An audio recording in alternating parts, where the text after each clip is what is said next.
સૌથી પહેલાં તો હું તમને આ રસ્તો બતાવી દઉં। આ આહવા અને આહવાથી આ ચિંચલી રૂટ છે અને ચિંચલી જસ્ટ આ અહીંયા મુરુંબારી ગામ છે।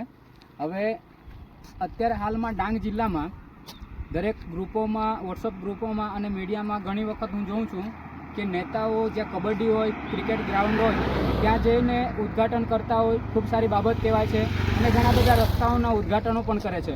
પણ ખરેખર આજથી આશરે 5-6 વર્ષ પહેલાં અહીં એક માધ્યમિક સ્કૂલ બનાવવામાં આવી હતી। એ સ્કૂલ બી તમને હું બતાવી દઉં। એ માધ્યમિક સ્કૂલ છે એ અહીંયા આશરે 5 થી 6 વર્ષ પહેલાં બનાવવામાં આવી હતી અને સ્કૂલ તમને હું બતાવી દઉં।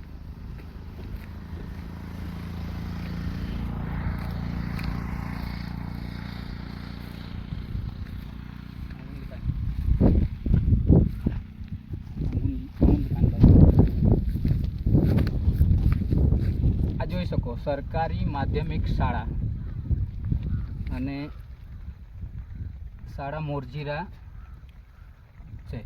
હવે આ સ્કૂલ તમને બતાવું છું કે સરકારી માધ્યમિક શાળા છે। ખરેખર આ સ્કૂલ અહીં બનાવવામાં આવી છે એ તમે આખા ગ્રાઉન્ડમાં જો કશે તમને સ્કૂલ દેખાશે નહીં।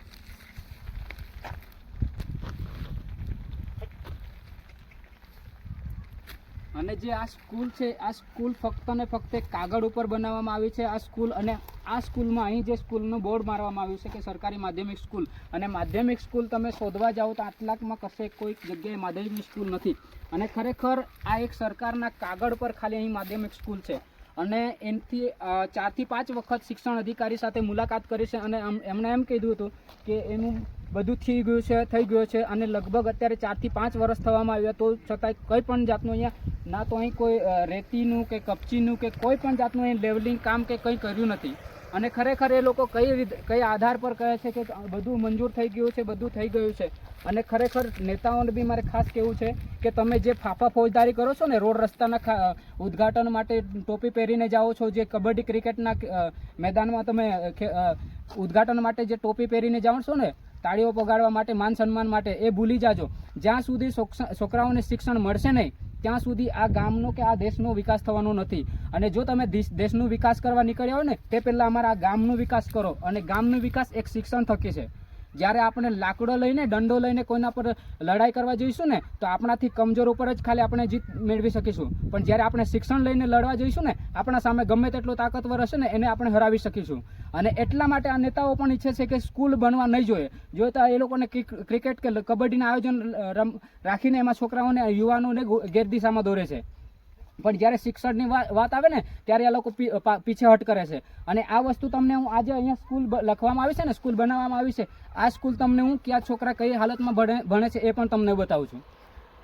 અને મારે આ ખાસ નેતાઓને બી કહેવું છે, કેમ કે આ દર વખતે શિક્ષણની વસ્તુ હોય ત્યારે આ નેતાઓનામાં કોઈનામાં એટલી તાકાત નથી કે શિક્ષણની વ્યવસ્થા તાત્કાલિક કરવામાં આવે। એ લોકોના જે પણ બીજા કંઈક કાર્યક્રમો હોય ને ફટાફટ કરે છે, એ લોકોના ફોટા પાડીને માન સન્માન મેળવવા માટે એ બધું કરે છે। અમારે ખાલી કંઈ નહીં જોઈએ, તો અમને ખાલી શિક્ષણ જોઈએ છે, અમારા છોકરાઓ માટે સારું શિક્ષણ હોવું જોઈએ। બાકી તો આ તમે ફાફા ફોજદારી બંધ કરી દેજો। પહેલું કામ તમે શિક્ષણ કરો। અમે જોઈએ તો કાદવમાં ચાલી લઈશું, અમારે રોડ રસ્તાની જરૂર નથી। પહેલાં અમારે છોકરાઓને ભણવા માટે સારી સ્કૂલ બનાવી આપો। અને ખરેખર જો આને આ જ પરિસ્થિતિ રહેશે ને, જે નેતાઓ ફાફા ફોજદારી કરવા આવે છે ને મારા પંચાયતમાં કે મોરજીરા, ગળદ, આ પંચાયતમાં જે બી નેતાઓ ફાફા ફોજદારી કરવામાં આવશે ને એ લોકોને પણ અમે બતાવી દઈશું અમારા મતની તાકાત। અને મારા યુવાનોને બી ખાસ કહેવું છે કે સાચો ઈમાનદાર નેતા એને કહેવાય છે, જે જાગૃત વોટર હોય ને એને ઈમાનદાર નેતા કહેવાય છે। આવા નેતાઓને નહીં કહેવામાં આવતા, જે શિક્ષણ માટે પણ હજુ સુધી આ 5-6 વર્ષ સુધી કોઈ ખાલી આ બોર્ડ મારી મૂક્યું છે। આ બોર્ડમાં એમાં છોકરાઓ કઈ બેસવાના છે? કોઈ પણ જાતનું તમને કોઈ પણ જાતનું દેખાતું નથી કે કોઈ રેતી કપચી કે કોઈ પણ જાતનું લેવલિંગ કરેલું એ કોઈ દેખાતું નથી।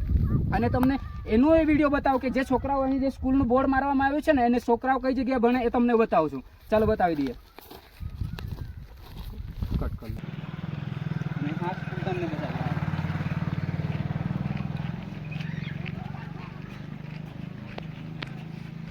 આ છે અને આટલી જગ્યા છે તમે જોઈ શકો। સરકારી માધ્યમિક શાળા મોરજીરા, તાલુકા આહવા, જિલ્લા ડાંગ। અને આ પરિસ્થિતિ છે, નેટ બાંધ્યું છે, ઉપર પતરા છે અને આ તમે આ બહારથી પણ જોઈ શકો છો કેટલીક નાની ઓરડી છે અને એના પર પતરા છે આટલી, અને કોઈ બી જાનહાનિ થાય કે કોઈ પણ વસ્તુ થાય ત્યારે આ સરકાર કોઈ પણ દિવસ ધ્યાનમાં નહીં લે. અને આવી પરિસ્થિતિમાં અમારા છોકરાઓ ભણે છે અને આ ઘણી વખત વારંવાર રજૂઆત કરવા છતાંય કોઈ પણ વખતે અમને કોઈ પણ લેખિતમાં અને કોઈ પણ એક ઓફિશિયલી જવાબ આપવામાં આવેલ નથી. ખાલી ઉડાવ જવાબ આપવામાં આવે છે. અને અમે વારંવાર 3 વખત અમે શિક્ષણ અધિકારી સાથે પણ મુલાકાત કરી, એમને પણ ખાલી અમને ઉડાવ જવાબ આપેલ છે. અને હવે અમે કોઈ પણ જાતે એ ચલાવી લેવા માંગતા નથી, કેમ કે આ વસ્તુ અમે એટલા માટે કહે છે કે આ સ્કૂલ અમારા છોકરાઓ આજથી 5-6 વર્ષથી છોકરાઓ આવી પરિસ્થિતિમાં ભણે છે. અને એના જસ્ટ સામે તમને બતાવી દઉં કે એક પશુ દવાખાનું બનાવવામાં આવ્યું છે, અને એ બી ખાલી 1 જ વર્ષમાં, 1 થી 1.5 વર્ષમાં કેવી પશુ દવાખાનું બનાવવામાં આવ્યું છે.